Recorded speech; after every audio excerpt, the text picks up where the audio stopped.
Los fantasmas del Titanic, historias reales de miedo y terror que aún acechan. El paso del tiempo no ha logrado silenciar el eco del Titanic. Han transcurrido más de 100 años desde aquella noche helada en el Atlántico Norte, y sin embargo, su historia no descansa. Permanece suspendida en algún punto entre la realidad y la pesadilla, entre lo documentado y lo inexplicable. No existe otra tragedia naval que haya generado tanta fascinación, tanto miedo, tantas preguntas sin respuesta. Incluso antes de que el barco tocara el agua por primera vez, ya había señales, susurros entre los trabajadores que participaron en su construcción. Obreros con rostros sucios de hollín aseguraban escuchar golpes rítmicos e insistentes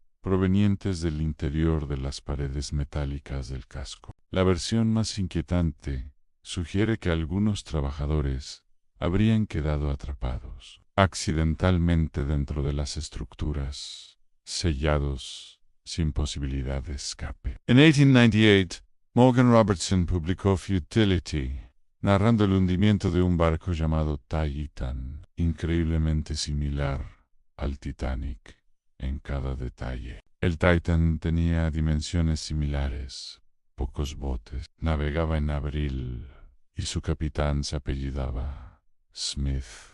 ¿Fue coincidencia o una visión del destino? En 1972, un radiotelegrafista aseguró haber recibido una señal de socorro débil y fragmentada que decía Titanic. El mensaje parecía venir del pasado. Investigó y descubrió registros de otros operadores que captaron señales similares cada 6 años, siempre en abril, como un eco eterno de ayuda. En 1990, un pesquero encontró a una mujer joven sentada sola en el mar. Vestía ropa de 1912, perfectamente conservada, y preguntó por el Titanic. Al revisar las listas de pasajeros originales, encontraron su nombre allí. Era imposible, pero los registros históricos no mentían. Poco después, un hombre mayoere con uniforme de la White Star Line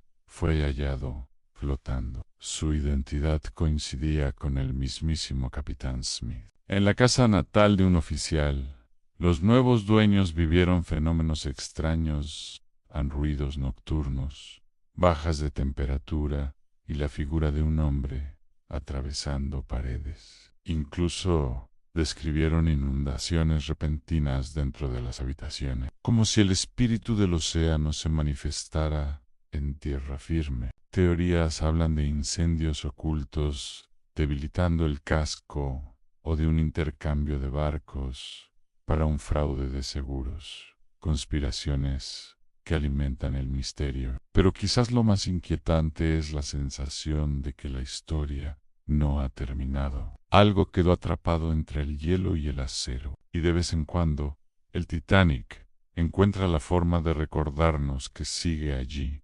acechando en la oscuridad de la historia.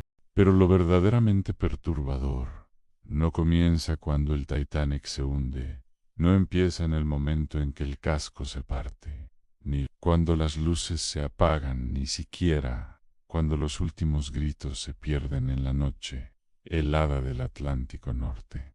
No, lo más inquietante, lo más difícil de aceptar, comienza después, mucho después, cuando el silencio debería haberlo cubierto todo, cuando la historia debería haberse cerrado, cuando solo tendrían que haber quedado restos metal corroído y memorias distantes, pero no fue así, porque si algo ha quedado claro con el paso de los años, es que el océano no se limitó a tragarse un barco.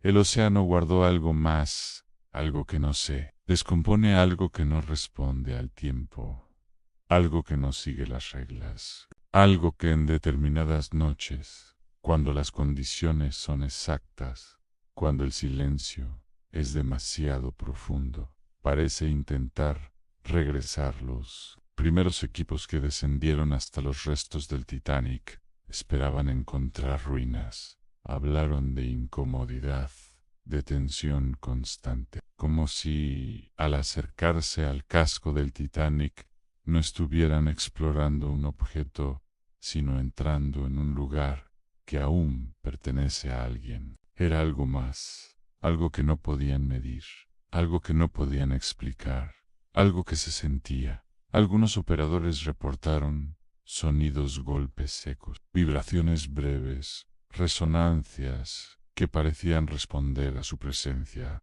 como si algo dentro del Titanic aún tuviera capacidad de respuesta. Los expertos intentaron racionalizarlo hasta que dejaron de tenerla. Un operador habla de una silueta claramente humana, de pie inmóvil, ubicada al final del pasillo, demasiado definida para ser una ilusión. La figura no se movía, no reaccionaba, no intentaba ocultarse, solo estaba allí. Cuando intentó enfocar la luz hacia ella, desapareció. Con el avance de las exploraciones, los incidentes comenzaron a acumularse. Objetos que parecían haber cambiado de posición, puertas que aparecían abiertas. Era como si el interior del Titanic no fuera completamente estático, como si de alguna forma aún tuviera actividad. En múltiples ocasiones los registros captaron sonidos, frecuencias bajas, pulsos irregulares. Tenían una estructura, un patrón. Era el tipo de sonido que genera incomodidad antes de que la mente entienda por qué. Marineros compartieron experiencias similares, especialmente en rutas cercanas a la zona donde descansa el Titanic durante el mes de abril. Hablaban de luces organizadas, alineadas. Eran luces que recordaban la estructura de una embarcación. Parecía un barco completo, silencioso, inmóvil y completamente invisible para el radar. Cada vez que reducían la distancia, aquello desaparecía, como si nunca hubiera estado allí. Historias de relojes que se detienen exactamente a las 2:20 de la madrugada. Instrumentos que fallan justo al atravesar ciertas coordenadas. La sensación de no estar solos, la sensación de que algo observa desde abajo, de que algo responde a la idea de que el Titanic no esté embrujado, sino impreso, que la desesperación colectiva haya dejado una huella en el entorno, una repetición, un eco atrapado en el tiempo, una grabación que no necesita dispositivos para reproducirse, pero incluso esa teoría no logra explicar. Todo porque hay encuentros que parecen demasiado precisos, demasiado conscientes, algo que quizás recuerda. Y ahí es donde todo se vuelve más oscuro, porque si no es solo un eco, entonces, ¿qué es? La noche es fría, pero no es un frío normal. Es un frío que no solo se siente en la piel, sino que parece atravesarla, deslizarse por debajo, instalarse en los huesos. El aire es tan denso que cada respiración se vuelve consciente, como si cada bocanada llevara consigo una advertencia silenciosa. El océano, por su parte, está en calma, demasiado en calma, como si el mundo entero hubiera decidido contener la respiración. El silencio lo envuelve todo.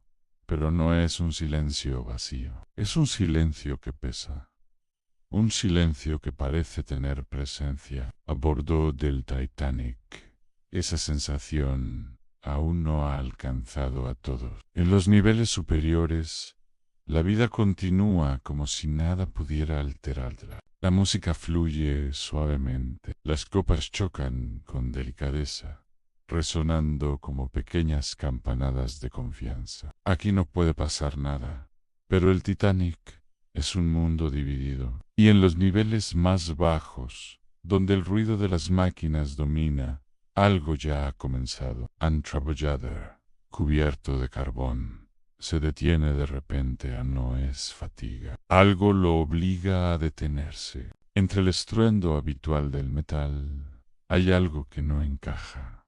Un golpe en seco aislado, a luego otro, y otro más. No siguen el patrón de las máquinas.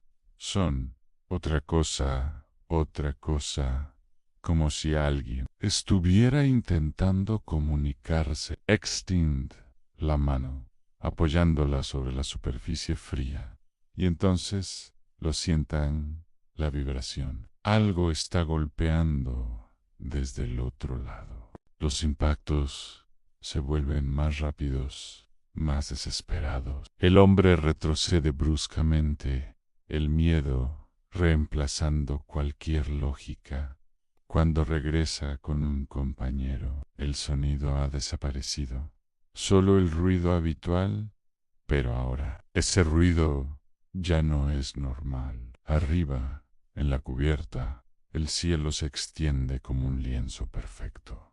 Las estrellas brillan con una intensidad inusual, como si observaran. Un oficial permanece de pie, observando el horizonte, hasta que lo ve, una masa oscura, inmóvil, silenciosa, apenas perceptible al principio, pero suficiente para entender, incluso antes de reaccionar, que es demasiado tarde. La colisión no llega como una explosión. Es una vibración que recorre todo el barco como un latido gigantesco.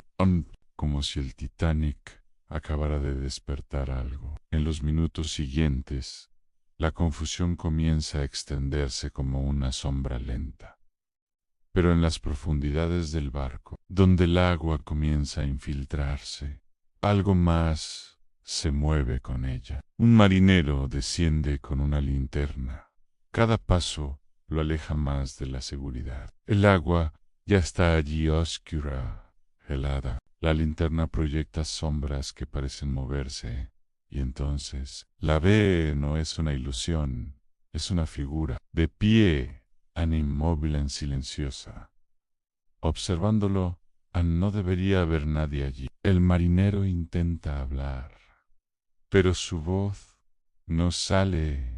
La figura no se mueve, no huye, solo observa, y entonces da un paso hacia adelante. El agua se agita sin razón. A la linterna parpadea. Una vez, dos veces. Oscuridad total. Aun cuando la luz regresa, la figura ya no está, pero el agua ha subido demasiado rápido, como si el tiempo no funcionara igual.